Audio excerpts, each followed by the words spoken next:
ഇത് വളരെ ഒരു ഭയപ്പെടുത്തുന്ന കാഴ്ചയാണല്ലോ. കാരണം കൊച്ചുകുട്ടികള് വളരെ ശ്വാസതടസ്സം അനുഭവപ്പെടുന്നതായിട്ട് തോന്നുന്നുണ്ട് ആ ദൃശ്യങ്ങൾ കണ്ടു കഴിഞ്ഞാൽ. കാരണം അത്രയധികം ജനങ്ങൾ തിങ്ങി നിൽക്കുന്നു, ഭക്തർ തിങ്ങി നിൽക്കുന്നു. ഇത് നമുക്കറിയാം, ഈ കരൂർ ദുരന്തവും ആന്ധ്ര ശ്രീകാകുളത്തെ ക്ഷേത്രത്തിലുണ്ടായ ദുരന്തവുമൊക്കെ നമ്മുടെ മുന്നിലുള്ളതാണ്. ഏതാനും മാസങ്ങൾക്കിടെ ഉണ്ടായ രാജ്യത്ത് നടുക്കിയ രണ്ട് ദുരന്തങ്ങൾ, അത്തരമൊരു സാഹചര്യമൊക്കെ ഒഴിവാക്കേണ്ടതായിരുന്നില്ല. എവിടെയാണ് യഥാർത്ഥത്തിൽ പിഴവ് സംഭവിച്ചത്?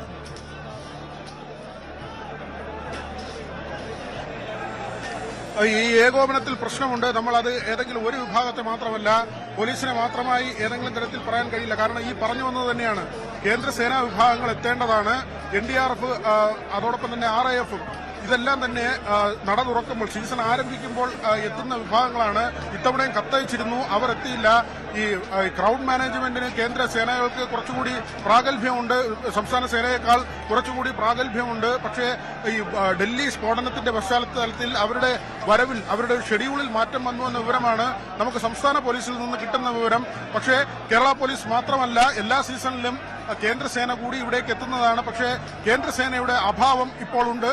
പോലീസാകട്ടെ പല സ്ഥലങ്ങളിലും ഈ വരിമാറി ആളുകൾ ഇറങ്ങുമ്പോൾ അത് നിയന്ത്രിക്കാൻ പോലീസിന് കഴിയുന്നില്ല എന്ന ആക്ഷേപമുണ്ട്. സ്വാമി അയ്യപ്പൻ റോഡിലേക്ക് നീലിമല വഴി വരുന്ന ആളുകൾ വനത്തിനുള്ളിലൂടെ സ്വാമി അയ്യപ്പൻ റോഡിലേക്ക് വരുന്നു, ബെയിലി പാലം വഴി ആളുകളെ കയറ്റി വിടുന്നു. ഇവിടെ വരുന്നവർ തന്നെ നമുക്കിപ്പോഴാ ആ ദൃശ്യങ്ങളിൽ കാണാം, ബാരിക്കേഡ് മറികട ഈ ജനക്കൂട്ടത്തിനിടയിലും ഈ വലിയ ശ്വാസം മുട്ടലിനിടയിലും നമുക്ക് കാണാം കുഞ്ഞുങ്ങളുമായി ആ കുഞ്ഞിനെ ഈ ജനക്കൂട്ടത്തിനിടയിൽ ബാരിക്കേഡ് വഴി അതിന് മുകളിലൂടെ താഴെ ഇറക്കുന്ന ഒരു കാഴ്ചയാണ്. ഈ ഇരുമുടിക്കെട്ടുമായി വരുന്നവർ ഈ പ്രോപ്പറായിട്ടുള്ള വഴിയിലൂടെ അല്ല വരുന്നത്, അതിന് വശത്തു കൂടിയാണ് വരുന്നത്. അങ്ങനെ അവിടെ വരാൻ മറ്റൊരു വഴിയില്ല. അത് ഈ വരുന്നത് ആ വരി തെറ്റിച്ച് ആണ് ഇവർ ഈ ഭാഗത്തേക്ക് ചാടുന്നത്. ഈ നാളികേരം ഉടയ്ക്കുന്നതിന് നേരെ മുന്നിലുള്ള ഭാഗമാണ് നമ്മൾ കാണുന്നത്. അതുവഴി ഇവർക്ക് ഇവിടേക്ക് പ്രവേശനമില്ലാത്തതാണ്. പക്ഷേ ഈ അവിടെ നിന്ന് ചാടുകയും ഈ ഒഴിഞ്ഞ പ്രദേശത്തേക്ക് എത്തുകയും പിന്നെ അവിടെ നിന്ന് ചാടി ഈ ക്യൂവിൽ കയറാൻ ശ്രമിക്കുകയും ചെയ്യുന്ന ഒരു കാഴ്ചയാണ്. ഇതൊക്കെ തന്നെയാണ് പ്രധാനമായും ബുദ്ധിമുട്ടുണ്ടാക്കുന്നത്. പക്ഷേ ഇത് നിയന്ത്രിക്കുന്നതിനും തടയുന്നതിനും ആവശ്യമായ സേനാ വിഭാഗങ്ങൾ ഇല്ല എന്നൊരു പ്രശ്നം കൂടി പോലീസ് കുറച്ചുകൂടി കാര്യക്ഷമമായി ഇടപെടണം.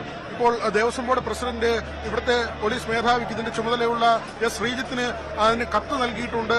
കുറച്ചുകൂടി പ്രോപ്പറായി കാര്യങ്ങൾ ചെയ്യണം എന്നത്. വെള്ളം കൊടുക്കാൻ 20 പേരെ ഓരോ സ്പോട്ടിലും, അതായത് ഈ 20 വിശ്രമ കേന്ദ്രങ്ങളുണ്ട്, അവിടെ 20 പേരെ വെച്ച് അഡീഷണലായി നിയമിക്കണമെന്ന കാര്യം പറഞ്ഞിട്ടുണ്ട്. മറ്റൊരു കാര്യം ടോം, നമ്മൾ ഈ സീസണിന്റെ പ്രത്യേകത കൂടി കാണണം.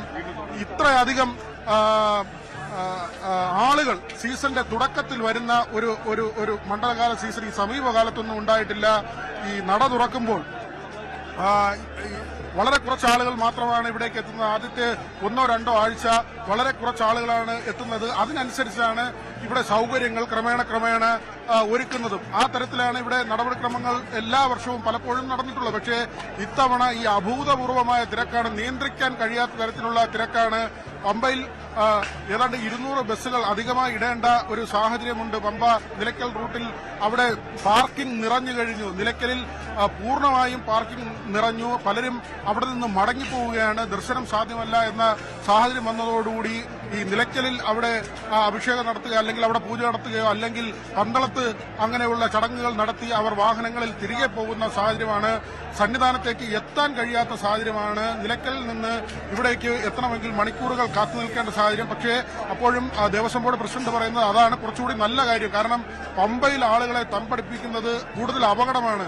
കാരണം അവർ അരമണിക്കൂറോ 1 മണിക്കൂറോ ഒക്കെ പമ്പയിൽ തങ്ങിയ ശേഷം പോലീസിന്റെ കണ്ണ് വെട്ടിച്ച് മറ്റേതെങ്കിലും വഴികളിലൂടെ, ഇപ്പൊ തിരുവാഭരണം കൊണ്ടുവരുന്ന കാനനപാതയുണ്ട്, അങ്ങനെയുള്ള പല ഇടവഴികളിലൂടെ, ഊടുവഴികളിലൂടെ ഈ പ്രധാന വരിയിൽ പ്രവേശിക്കും. അങ്ങനെ വലിയ തോതിൽ നമ്മൾ പ്രതീക്ഷിക്കുന്നതിനേക്കാൾ ഗണ്യമായി ഈ വനപാതയിലൂടെ, ഇടയിലുള്ള വഴികളിലൂടെ പമ്പയിൽ നിന്ന് പമ്പാ ഗണപതിക്ക് മുമ്പിലൂടെയാണ് സാധാരണ ഭക്തർ മുകളിലേക്ക് വരുന്നത്. പക്ഷേ ഈ റൂട്ട് ഒഴിവാക്കി, ആ വഴി ഒഴിവാക്കി സമീപത്തെ ഇടവഴികളിലൂടെയും ഈ തിരുവാഭരണം കൊണ്ടുവരുന്ന വഴിയിലൂടെയൊക്കെ ആളുകൾ ഈ ക്യൂവിൽ പ്രവേശിക്കും. അങ്ങനെയെങ്കിൽ പ്രതീക്ഷിക്കുന്നതിനേക്കാൾ ആൾക്കൂട്ടമാകും.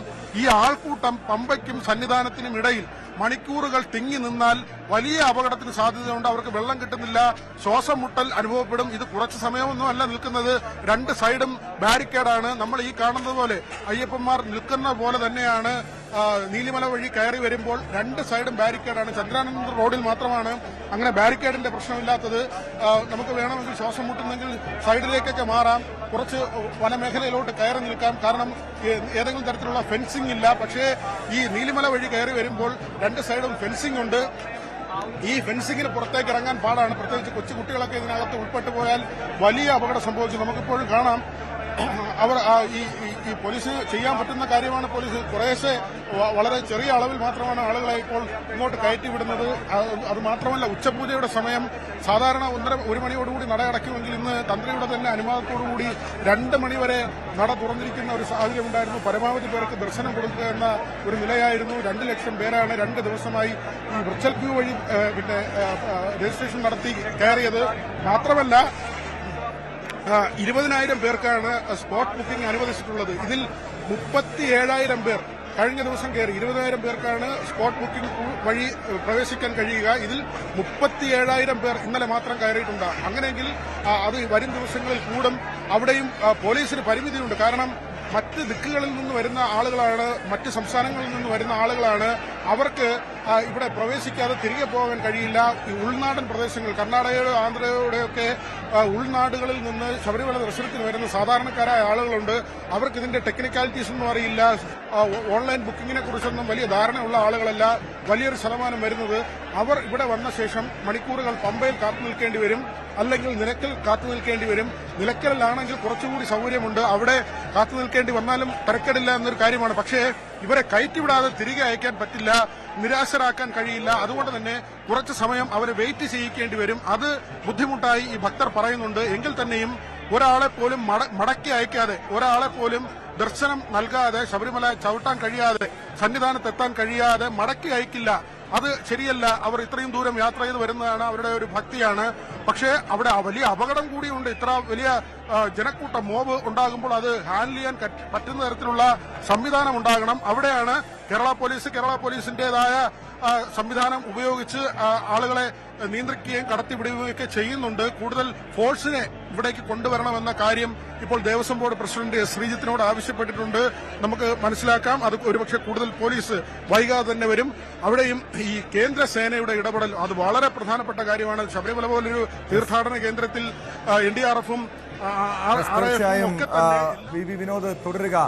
നേരത്തെ ദേവസ്വം ബോർഡ് പ്രസിഡന്റ് K. ജയകുമാറും സൂചിപ്പിച്ച കാര്യം ഇതായിരുന്നു. കാരണം കേന്ദ്രസേനയുടെ ഒരു ഇടപെടൽ, കേന്ദ്രസേനയുടെ ഒരു സാന്നിധ്യം അനിവാര്യമാണ്. ഇന്ന് കേന്ദ്രസേന എത്തുമെന്നാണ് പ്രതീക്ഷിക്കുന്നത്. മാത്രമല്ല പോലീസിനോടും കൂടുതൽ സേനയെ ഇവിടേക്ക് എത്തിക്കണം, കൂടുതൽ പോലീസുകാരിവിടേക്ക് എത്തിക്കണമെന്ന നിർദ്ദേശം നൽകിയിട്ടുണ്ട്. നേരത്തെ അദ്ദേഹം മാധ്യമങ്ങളെ കണ്ടപ്പോൾ വലിയ ആശങ്കയോടുകൂടിയാണ് അദ്ദേഹം ഈ കാര്യങ്ങൾ പങ്കുവച്ചത്. ഈ വിഷയത്തിലൊരു കൃത്യമായ ഇടപെടൽ ഒരു 2 ദിവസം ഈ തൽസ്ഥിതി തുടരും. പക്ഷെ അതിന് ഇടയിൽ തന്നെ ചില നിയന്ത്രണങ്ങൾ ഉണ്ടാകുമെന്നാണ് ദേവസ്വം ബോർഡ് പ്രസിഡന്റ് വ്യക്തമാക്കിയത്.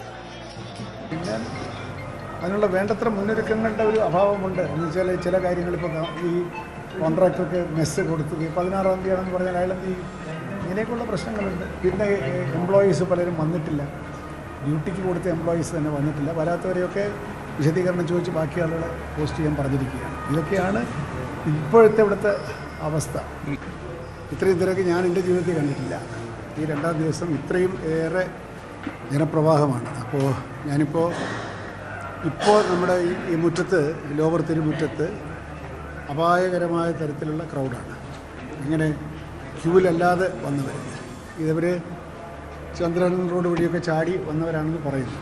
ക്യൂവിൽ അതെന്തുകൊണ്ടെന്ന് വെച്ചാൽ ക്യൂവിൽ ഒരുപാട് സമയം നിൽക്കേണ്ടി വരുന്നതുകൊണ്ടാണ് ആളുകൾ ചാടുന്നത്. അവരെല്ലാം ഇവിടെ നിൽപ്പുണ്ട്. ആ നിൽക്കുന്നവരെ ഇനി കൂടുതൽ വരാതിരിക്കാനും നോക്കാനും ഈ നിൽക്കുന്നവരെ പതുക്കെ 18-ാം പടി കയറാൻ അനുവദിക്കാനായിട്ട് ചാർജ് ഓഫീസറോട് പറഞ്ഞിട്ടുണ്ട്. ഇപ്പോൾ വരും. ഇങ്ങനെ ഒരു ആൾക്കൂട്ടം ഇവിടെ ഫോം ചെയ്യാൻ പാടില്ലായിരുന്നു. അതെന്തുകൊണ്ട് ഫോം ചെയ്തു? ഇനി അത് വരാൻ പാടില്ല, നോക്കണം എന്തുകൊണ്ടാണ്. 2, ഞാനിപ്പോൾ ശ്രീജിത്തിന് അദ്ദേഹത്തിന് ഞാനൊരു കത്ത് തന്നെ കൊടുത്തിട്ടുണ്ട്.